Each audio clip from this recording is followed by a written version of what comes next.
નમસ્કાર.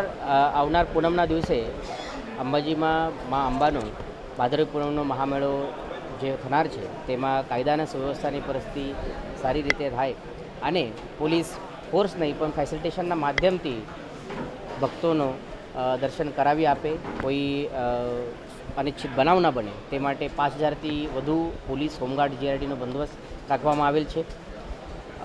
જે અસામાજિક તત્વો, ગુનેગારી તત્વો છે તેના ઉપર વોચ રાખવા માટે anti pick pocketers team, anti chain snatching team રાખવામાં આવેલ છે. જે અમારા માતા બહેનો મેળામાં આવનાર છે તેની સુરક્ષાના ધ્યાને લઈ સી ટીમની પણ વ્યવસ્થા કરવામાં આવેલ છે.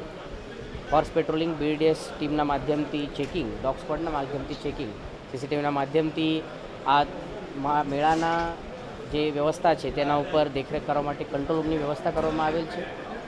અને આ તમામ વ્યવસ્થા સારી રીતે થાય અને જે પણ ભક્તો આવે તેનું દર્શન સારી રીતે થાય, તે શાંતતા સુવ્યવસ્થા જળવાઈ રહે તે માટે પોલીસ ખડા પગે ઊભી રહીને કામ કરશે.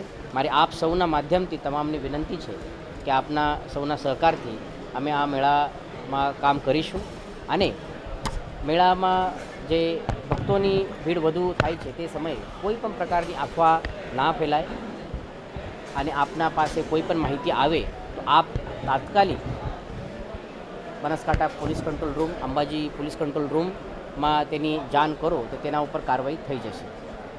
મીડિયાના મિત્રોને પણ મારી વિનંતી છે કે આપના પાસે પણ કોઈ ઇન્ફોર્મેશન આવે તો તાત્કાલિક પોલીસ પાસે તે ઇન્ફોર્મેશન પહોંચી જાય તો તેના ઉપર અમે